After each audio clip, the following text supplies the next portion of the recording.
Brother, can you see me? Good afternoon from Sao Paulo, Brazil, Dr. Curtis Jasper. What's going on, my brother? Good to see you, man. How you been? Life is good. Life is good. I'm glad we finally had the chance to do this because you're someone Absolutely. I've wanted to talk to for quite a while, and I'm trying to remember who introduced us.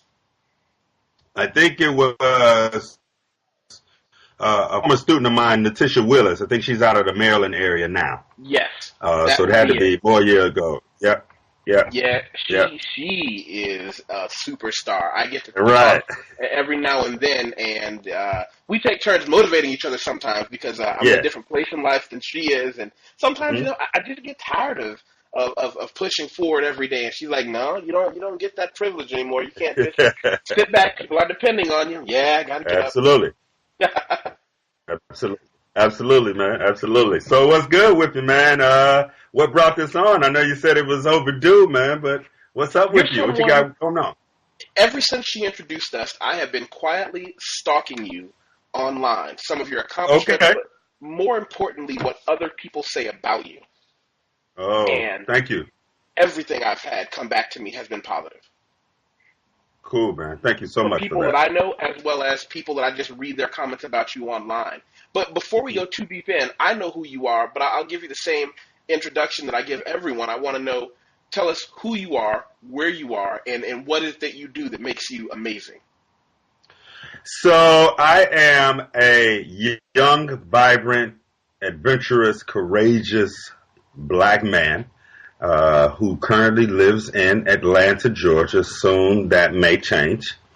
I'd like to say I am everything and nothing simultaneously. I'm at a point in my life where I get to live life on 87% of my own terms at this point. And I say that facetiously. What makes me unique is a few things. More importantly, I think what makes me the same is just the life force, the God consciousness that we all have. But what makes me unique is the way I express that force, that life energy. And without comparing it to anybody or anything else, I'd like to say that I'm just here as a ball of expression, as a consciousness. The external obviously is changing, uh, but the internal, I'm actually remembering who I am from when I showed up more than 46 years ago. Wow. And I always refer to you as doctor until told otherwise, out of respect for your accomplishment. But can you tell the listeners and the people who are going to undoubtedly start emailing you how you earned your PhD? So I'm not really caught up in the whole terms and things. Most of the people who refer to me as doctor, obviously I've served them in a capacity from coaching, counseling, or consulting. I have a PhD in counseling with a spiritual and metaphysical base. I actually started off, so let me go back. Dr. Kurt, CJ, anything is cool with me, man.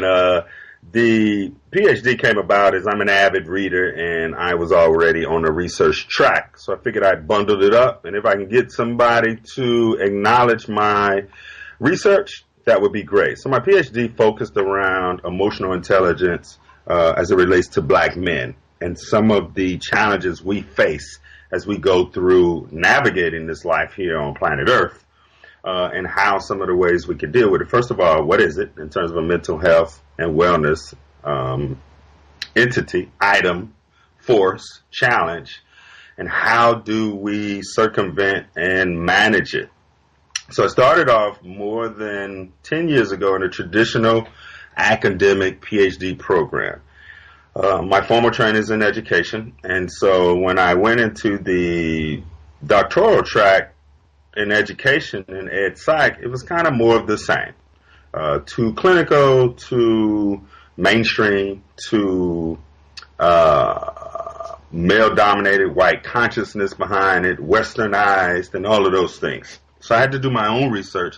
So then I stopped that one and got into another PhD program and a seminary program, which fits me from not so much a religious standpoint, but a spiritual standpoint that allowed me to create my program, or should I say co-create my program that kind of fit my personality, my persona, and just my area of interest.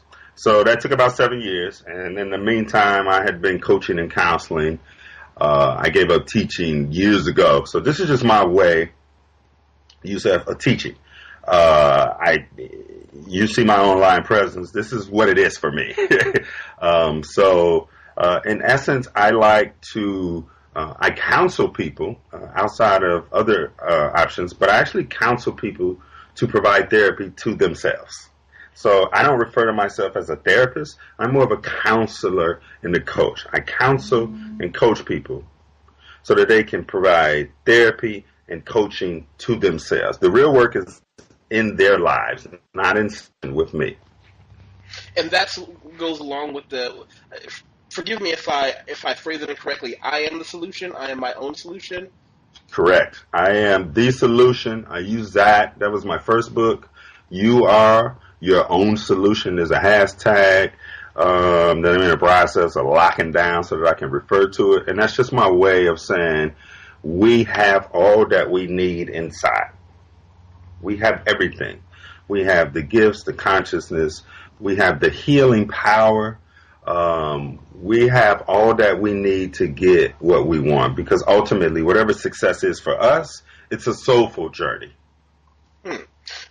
One of the things I wanted to ask about, actually, let me go back. You spoke earlier of multiple intelligence. You said something that struck a chord with me. Dr. Howard Gardner, who did the multiple intelligence theory, is that someone you studied under or whose work you expanded on? I've touched on him. I've read a couple of his books, but I do the emotional intelligence. That's my research. Specifically focuses on men of color. I go all the way back to the history of spirituality, African spirituality, long before the Greeks got it from the Ethiopians. So we're talking way back. By the time it came on these shores, obviously westernized and diluted, my current place is all about the internal guidance, which lines up with the emotional intelligence. Everything. I watched a video and I think right now we're at a real tipping point, looking at emotional and psychological health, particularly for people of color and other underserved communities, that just wasn't there before. Someone did a crowd-funded, independently published documentary on 6 black people talking about the things they've gone through, not just with the events that spawned trauma in their life, but people of color and other underserved communities simply not having access to mental health. And even when they are, they often seem stigmatized. Whereas my background, I do editing, copy editing, proofreading for a lot of major companies. Previous to that, I did 10 years as a financial professional. And it's startling the way that the most successful people I knew who were running the companies that I was managing money for, they all had in their calendar, oh, I can't meet you on Wednesday, go and talk to my counselor. Yeah. Yeah. It was just as I understand that going into, for example, I train in Brazilian Jiu-Jitsu and I lift weights. For me, that's something that has to get done. For them, it's, hey, I take an hour a week and I go talk to them. They're more than happy to talk about it because in their community, it just was seen as another part of, like brushing your teeth. You do it to stay clean. How do you think we get that into more communities? The concept of, quite frankly, I don't think any of us are sane, because sane is a relative term.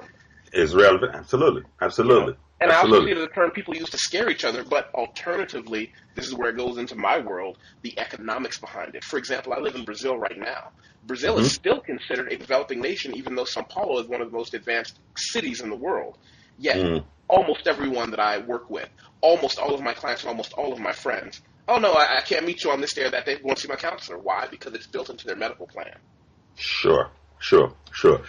So a couple things. Definitely, I'll start where you left off and work back. It's definitely a economic thing. I'll come back to that. So I think historically and culturally, we have been reared and conditioned to view this term crazy in a number of ways. We've used it lovingly, like he's crazy, she's crazy, my aunt's crazy, my dad's crazy, jokingly. But we've also used it in the terms of describing madness in the black community. So this person could be completely stressed out. And once we get a glimpse of what we may consider, Yusef, abnormal behavior, we label it crazy. So we had two things for crazy. Crazy means don't touch him. He'd go off on you in terms of protecting and violence if he or she had to do something. Or don't play with them, they'd snap off. But we also had this crazy, like the guys walking around or the young lady is talking to herself. Yeah. And they were crazy. So we had this negative connotation of what crazy was. And so anything outside, and we know we highly stressed, we labeled it as crazy. So when it came time to really, really go check on ourselves, it was sort of like a stigmatism, and it was an embarrassment for other reasons as well. So from a mainstream standpoint, Yusef, I think it wasn't built into the wellness program. We did not have the resources. We did not have health plans that involved, many of us didn't have coverage at all. No benefits, let alone anything that involved a holistic approach or even a mental health approach. So yeah, we had neighborhood clinics that was exploiting us, but we didn't have mental health facilities outside of it being mandated by a court system, a court of law, or a judge after something really, really adverse has happened. The horse had already left the barn when they decided we need to address this instead of the pennies that it takes ahead of time by getting people into a position to say, hey, maybe I'm feeling this way. Hey, maybe my mind is going to need some shoring up. And I've also found everyone goes through a down period. I remember, when my father died, I was probably depressed, but then after realizing, yes, it's normal. He was your father. Exactly. That's huge, right? That's significant. you would be not human to just brush that off your shoulder. But so many people don't even get the opportunity to talk to somebody, and they're like, yes, you'll never get another one, and there will never be anything else like that in your life. So it's... Exactly. Wow. Exactly. And it also started in the formal school systems. I'm a former educator. I've been a principal. I've been a teacher, assistant principal, educational consulting. We were afraid of the labels. The minute it was outside of any institution that was built around middle class, white, mainstream principles, we were considered kind of out there a little bit. So it started even in the school system. Even in the school system, you start daydreaming, you start falling asleep, you start getting up without permission, you start yelling your answers out. Anything outside of the norm, they got you ready for that special ed track. Now the challenge is for us, special ed, we didn't get that gifted and talented with special ed as well. See, that's the thing with the black community. Special ed is anything outside of normal education. So yeah, when we exhibited some stress and trauma, we were immediately tested for special ed on the other extreme. But what we didn't understand is, in a learning institution setting, giftedness is considered special ed. So a lot of things we were shunned away from. And a lot of it started in the school track, and for some of us, particularly black boys, as early as kindergarten, first and second grade. So we have come to this whole mental health craziness, stressed out, depressed, all of those terms. They got more advanced as we've gotten old. I'm 46, so you should just be crazy. Now you're ADHD, bipolar, schizophrenic, all everything. You should just be crazy. Now you need to go do a whole bunch of stuff. But I get the medical industrial complex, and I'll get into that later because that plays the most important piece in it. Well, I'll tell you my personal experience with it, something I didn't appreciate from my parents until I was much older. My mother and father had to deal with them trying to place me in those classes because I was a lot different, and I'll never forget, my mother didn't confide this to me until I was old enough for it not to make me feel like it was any part of my fault or guilt. I didn't know that they had to save up a chunk of money to send me to a few specialists to have an outside intervention to prove, no, he's not actually thick-headed, he's farther ahead than most students, and ram it down the school's throat. But fortunately, my parents were able to really get that together. And they were divorced Got at it. the time, but they still worked as a team. Interesting. Interesting. It's funny you mention that because divorce is huge.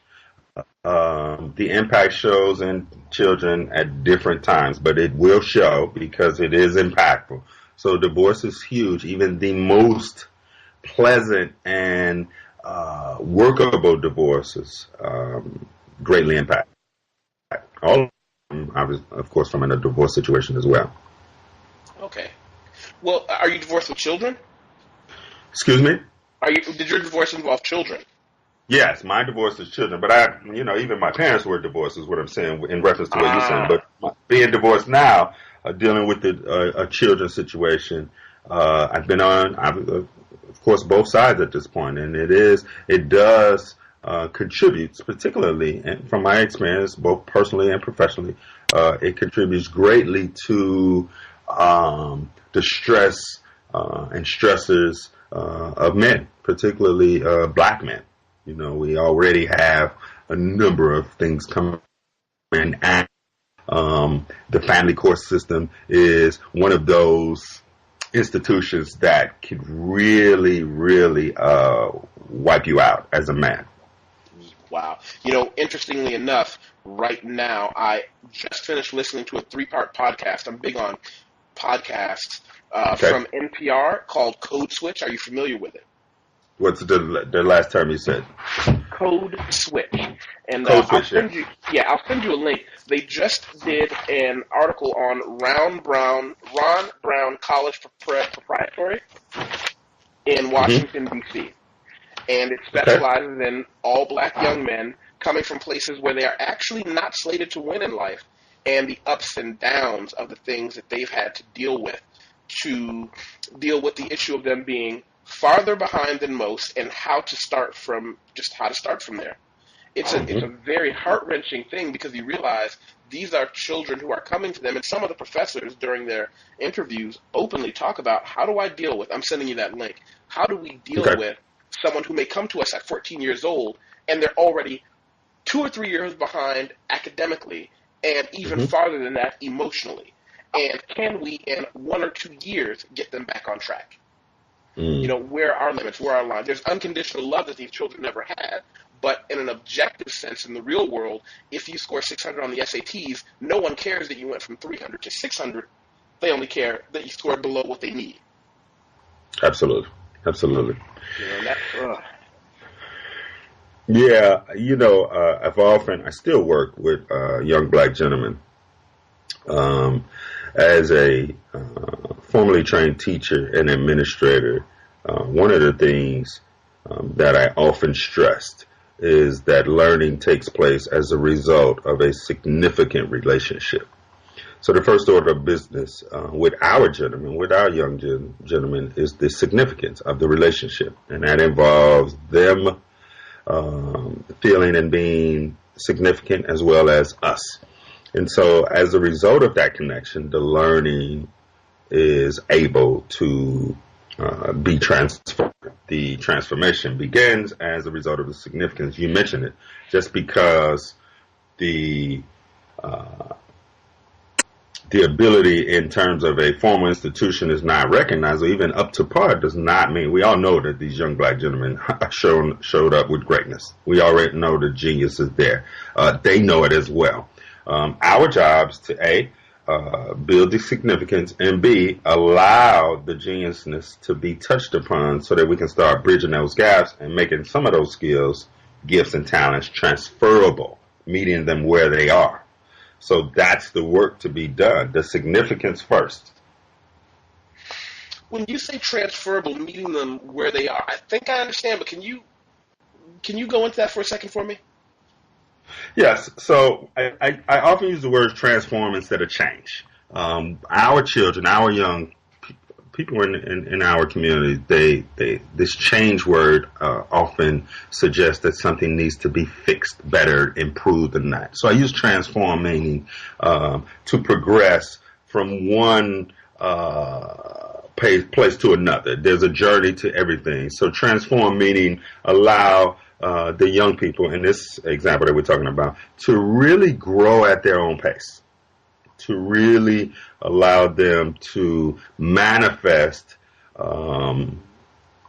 at their own pace, and that changes often.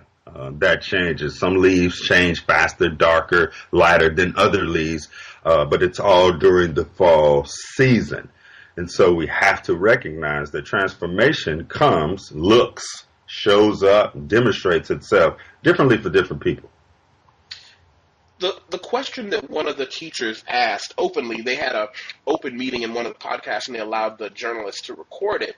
And they edited out children's names, of course. But he said, and he may have been one of the younger professors, as a teacher, and he said something that I've seen to be true, but you can feel free to verify or refute it. Up until the third grade, you learn how to read. After the third grade, you read in order to learn. Theoretically, yes. Obviously, is a generalized statement. The challenge is if you're not an adequate reader by third grade, every grade after that, you digressed based on word achievement, syntax, semantics, decoding, your comprehension, your reading ability starts to digress at a rapid rate if you're not a solid reader by third grade. So lots of our students are not taught how to read. Listen to what I'm saying. Not that they have not that they're not able to read. They haven't been taught to read. Most educators have no clue about teaching a child, a non-reader, how to read. A non-reader how to read. Do you mean they don't know how to teach children how to read? A non-reader, a child who is not school ready. Okay. Lots of children show up. They have no preschool. They have no pre-K. They're dropped because of their age into a kindergarten class, but they've had no exposure to literature. They can converse, and so at that point, the teacher, in most instances, doesn't have the resources or the time to individualize, nor do they possess this. I'm generalizing based on me being a principal and a consultant traveling around the country, teaching teachers strategies on corrective reading, because by third grade, if they don't have it, they start to digress at a rapid rate. Then you got to put in some corrective reading strategies. But to go back, Yusef, they don't have the skill sets to teach a non-reader, to take a non-reader from absolutely nothing and turning he or she into a reader. So we're talking, because let's face it, some children don't have sight word abilities. Some teachers, there's a number of challenges that come up, but that takes a real skill and professionalism. Wow. I often think back in something that even relatives of mine told me, an advantage that I didn't realize until I was older, is my mother was my first teacher even before I went to school, and I didn't know, but at the time, she made sure I was 2 to 3 grade levels ahead in reading my entire life, and stack that with the fact that my father was giving me books, everything from Tom Clancy and The Omen, which could arguably consider child abuse, letting a 9-year-old read The Omen. On one side, but that's another podcast. Huh? Yeah, that's another podcast. Or he had me reading Homer at an age when I could not possibly understand the philosophical implications, but they told me that they actually had a sit-down cup of coffee and they made a decision, because at one point they realized it wasn't sneaking because of the child. I didn't know it was wrong. I was reading their books as well, because my parents always had books laying around. And some of these books were very heavy books. And my parents said that they actually agreed silently. They never talked to me about it. They would never edit anything I read as long as I was reading. And I think as I went to university, I didn't see the gap until I got into late high school and university, when I realized I don't even know if I'm smart. I just know I can read faster and more adequately than everybody else. And that was an interesting realization, because I was one of those kids, I thought, oh, I must be smart. Everybody says I'm smart.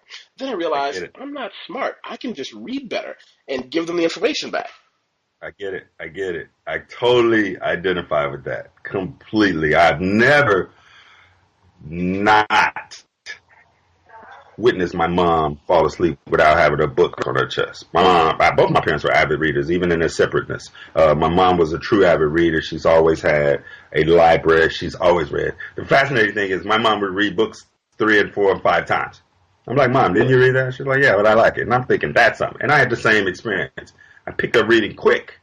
I started reading. The school says, yeah, he's a reader. We're going to walk him down to the 2nd grade and let him read with the 2nd and 3rd graders. And my mom was like, nope, he has a brother in 2nd to 3rd grade. Can't have sibling rivalry in my house. You guys do what you want. You won't move him to a higher grade. Just walk him down for reading. Because he still has a lot to learn. He just picked up reading. But he got that from the house. I didn't get that from school. I got that from the house. Okay, I'll say something to you that I've said in mixed company, meaning company of friends, not friends, socially. I've said this and had conversations about this with men and women, both professionally and personally. Do you believe it is in a child's best interest for his mother to be his first teacher? That is arguably, this is what I feel, but I'd love your professional input on it as someone who understands this on a deeper level. I believe that a child's first teacher being his mother gives him an advantage that is almost impossible to duplicate with any other person. So, yes. So it's not even, in my opinion, Yusef, it's not even debatable based on the belief system if you believe a mother who is around a child as the primary provider and caretaker as being the first teacher. That's not even up into discussion for me. I absolutely will not. Now, I have some mother differently, but whomever is serving that child is the first teacher, is the very first. In this case, a mother. That's indisputable. Like, I'm not going to even have a conversation with anybody that says, no, your mom's not your first. Your mom is your first teacher. The minute you come out the womb, I should say even before then, before the womb, that is your first connection to the physical world and everything that comes out. See, we narrow it down to academia. Come on now. That's a smidget of our existence. That's a smidget of who we are. Most of what we know, we've heard this, is learned by 5 years old.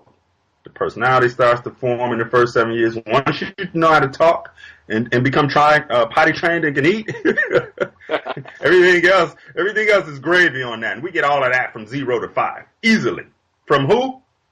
In most cases, the mother, who is the very first teacher. And where do you think the father starts to mold the child? The father molds the child in the womb, in my opinion, Yusef. Whether he's there or not. From a DNA standpoint, there is some molding, obviously, that's taking place physically, but also spiritually and emotionally.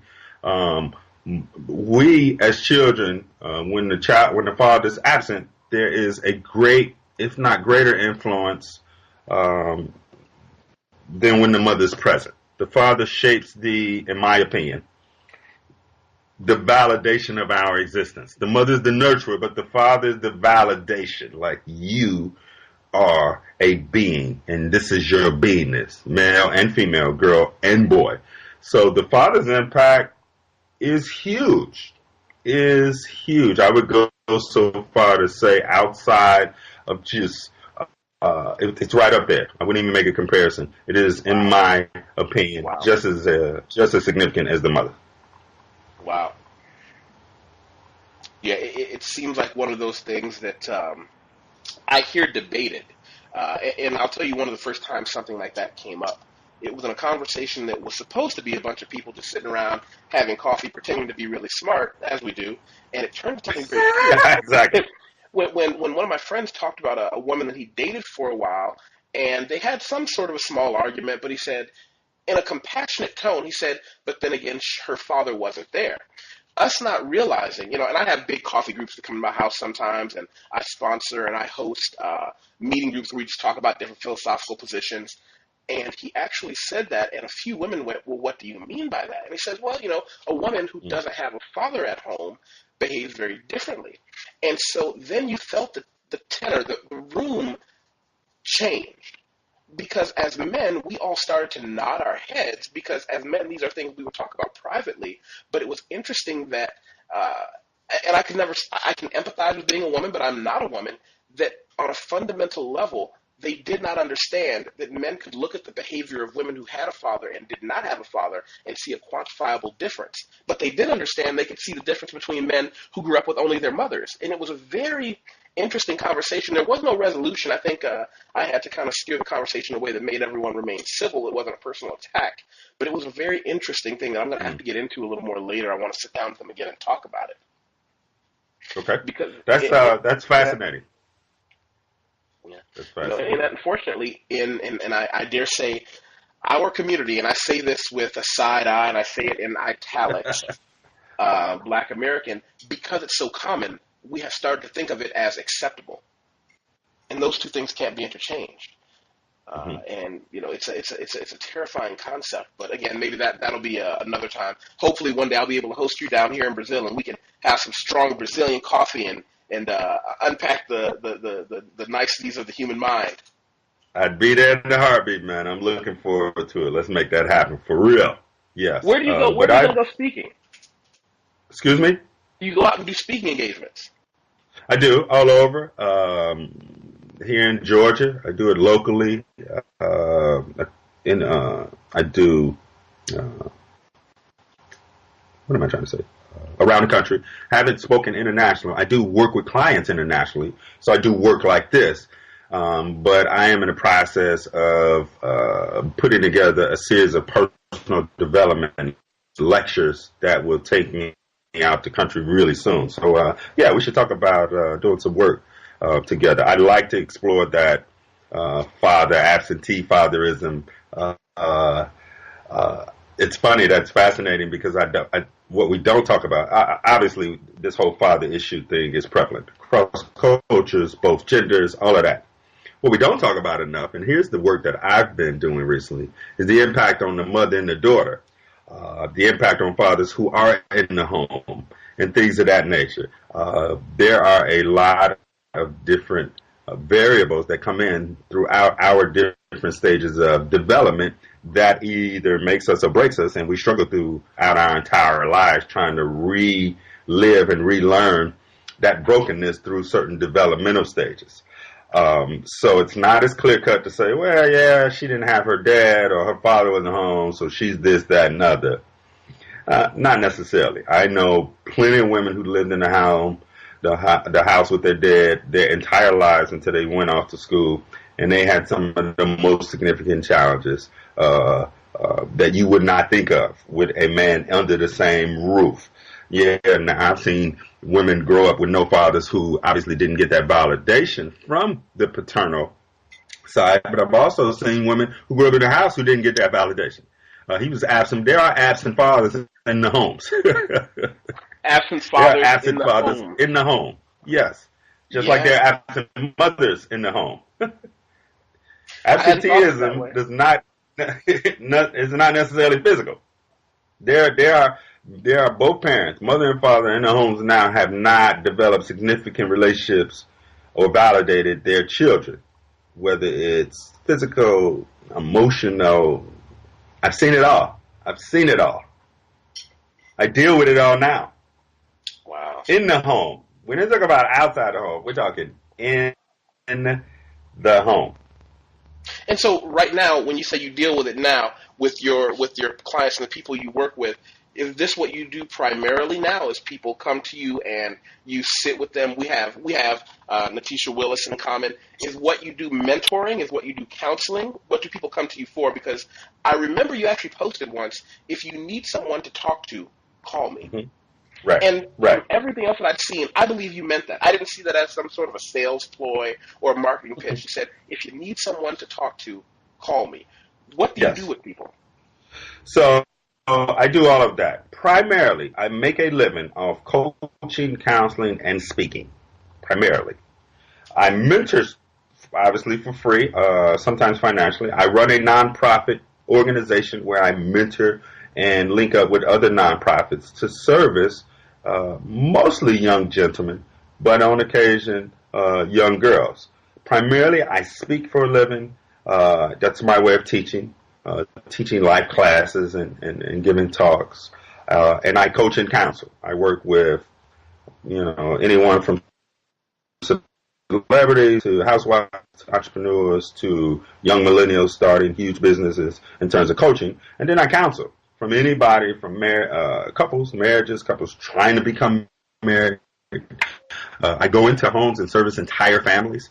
Most of my clients have come from 99% of them have come from a traditional counseling therapy background where it was more about the industry than it was about the individual or the family.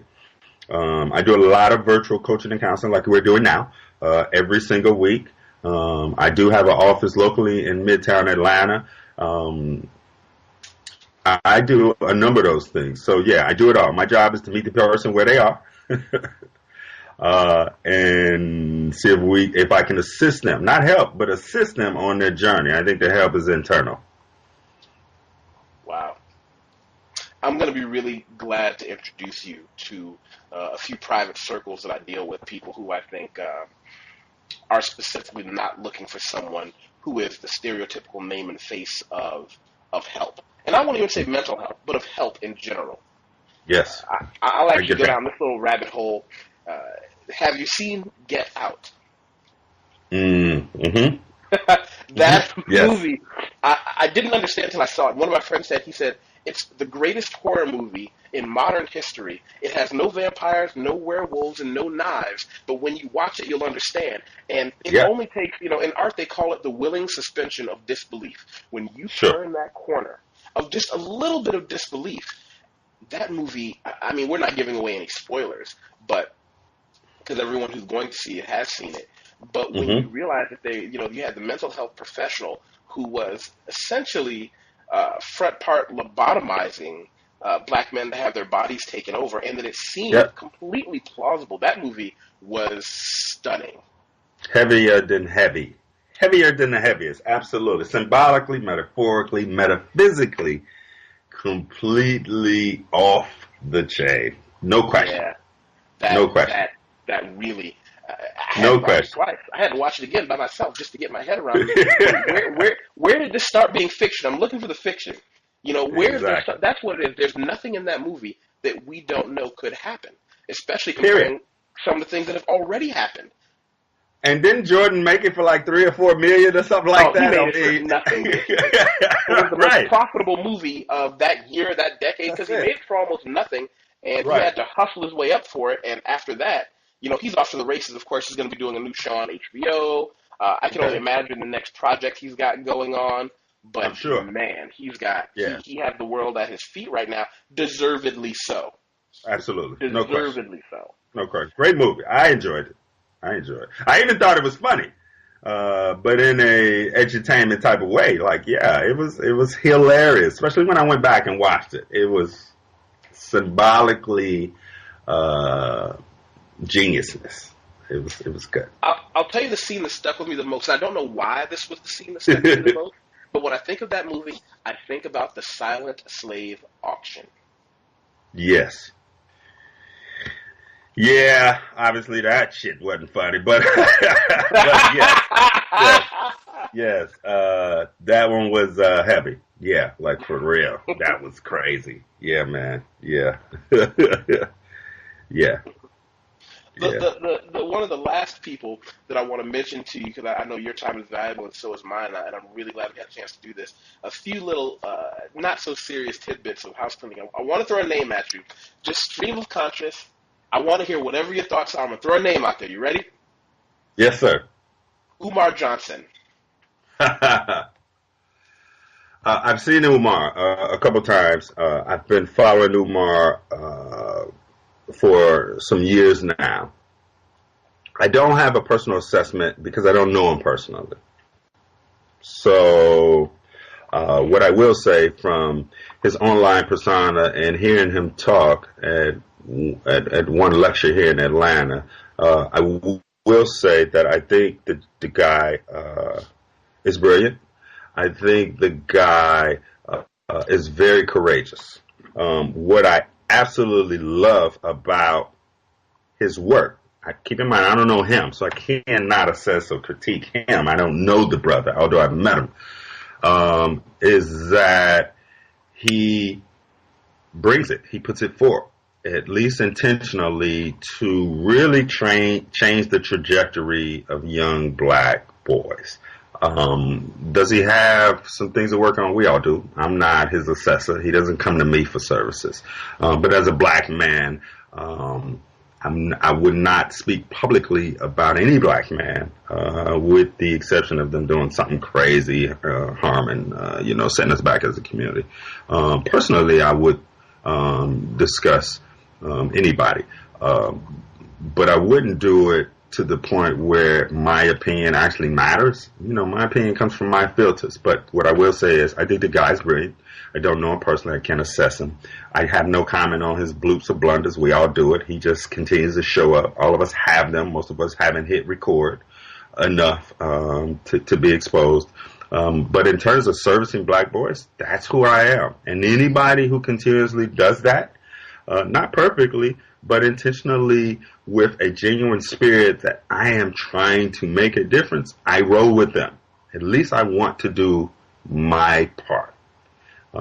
So yeah, that's what I have for the brother. I like what you said, that we all have the bloops and blunders, but most of us didn't hit record. Mm-hmm. And I think that's a very good way to put it. We all have the bloops and blunders. Most of us aren't doing it on stage. Right. Yeah. And that's his only thing. So, but too much is given, much is required. So that comes with it. We are all maturing and growing. His journey is online. It's out loud. And that takes courage. That takes guts from you, to live publicly, man. Yeah. To live publicly. It does. I have what I consider a very simple website where I just share my thoughts on everything from men and women to world travel to psychology and back porch philosophy. And I'm always surprised that I'm not a rich, famous person, but people that would go out of their way to say things about me. And I don't know you. And it's right. Very, when you live life by your own, and I make it a point, everything I do as my name. Sure. And that's very interesting when you start going down that grim rabbit hole of people who have nothing else to do. Yep. Yeah. And and by the way, I follow you. I think the things that you post and the way you brand it all together and bring it together is amazing. So yeah, I go on your site and read all of your things. So good work, man. Oh, thank you. Absolutely. Great work. I just checked out the one about the art and the culture. Those pictures you posted and your commentary. Man, I got to get down there, man. For real. Off this last exhibit that you posted, I was like, oh man, because when I was coming up, you hear about Brazil, what the brothers was on, in terms of going to Brazil back in the day. I'll tell you something. When you get here and you live here, you find out first the same media outlets that tell you that's what Brazil is are the same one telling you black American people are no good anyway, so why should we believe exactly. it? Then when you get here and see that this is the scariest thing that happens to most black Americans I know when you come to Brazil. In 1 week, you will see everyone else you've ever known everywhere in the world. You will see every black face you ever knew. You will see someone who looks exactly like your mother, looks exactly like your uncle. Because there's every possible blend and combination here. I have had situations where I've had to tell my friends stop staring, and they go, doesn't that look like our cousin? Yes. Because 10 times more slaves came to Brazil than America. Oh, wow. 4.9 million, I believe. Wow. And that's something they don't talk about. The public number for blacks in Brazil, I think the government cops to 54%. The real number is speculated to be in the low 80s. Oh, wow. Are you serious? Consider that this country had a campaign where they imported essentially any foreigner who was not black-skinned, got free pass to come to Brazil, because after slavery was abolished quietly and peacefully, which is neither here nor there, they should have had a war so that blood could get out, but they imported as many non-black-skinned people as they can free to lighten the population because they realized we just created a black nation. Got it. These are all things you can find in what I wrote, that last section of, I wrote about the art galleries and the things I enjoyed, but that last section about the mass graves of black people who you just don't know. And when you get here, you realize everything you've been told is incorrect. And unfortunately, I've actually bumped into some black Americans not helping the situation. I was approached As you know, I do ghostwriting as well as editing. I was approached by someone who wanted me to write for their website about things that would have essentially commodified people. And I said, I'm not going to do this. I said, keep your money. Don't tell me how much you can pay me for it. I said, what you're doing is wrong. You're giving, if you want to, I have nothing against someone who wants to move to China to marry a Chinese woman, move to Africa to marry an African woman, move to Brazil to marry a Brazilian woman. Not that Africa is a country, I understand. But don't sell the idea that when you get here, you can treat these women like prostitutes, because that's going to get you, slapped at best. Because they have just as much dignity as you do and your mother. Sure. Absolutely. Absolutely. It's wow. kind of heartbreaking. I'm sure. Kind of heartbreaking. And it was rare. It only happened once. Okay. But it was one of those, it really stopped me in my tracks when I saw that. When I actually saw that that's what was happening. There are multiple websites out there, and some of them break my heart being run by Black Americans. Interesting. And wow. Let's wrap this on a lighter note. I always try to when I post a website, a podcast, I try to have interesting music. Can you give me 2 songs, one to put in the beginning and one to put at the end, that you think of that make you feel good, that gets us where we're going? Yeah, I can give you 2 artists, but I love so many of their songs, if that works. Okay. Both gentlemen. I'd like to start, any song you pick, it doesn't matter, because I like them all. Maxwell. Okay. And give me a Jay-Z song on the way out. You said I could do it, right? Anyone. And here's the deal.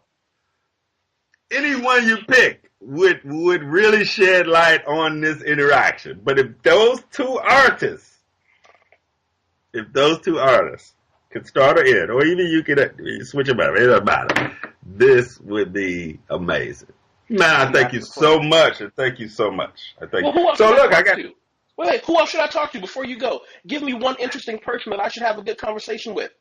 Yes, I need to have a conversation with you. I need to be on that side of the camera. Everything that you just asked me, I need to ask you. I need you. I'd like to set up a podcast, another one, same thing, as early as next week. I'm going to do a little bit more research. I've read a bunch of your work.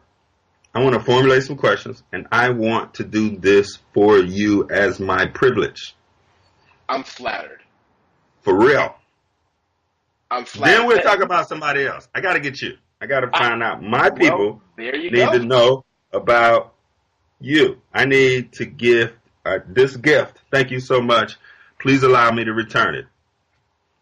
I'm flattered. Of course, whenever, we are actually on a 4-day weekend here. So probably, either in the next 4 days is good, but anytime after that, I'll make my schedule work.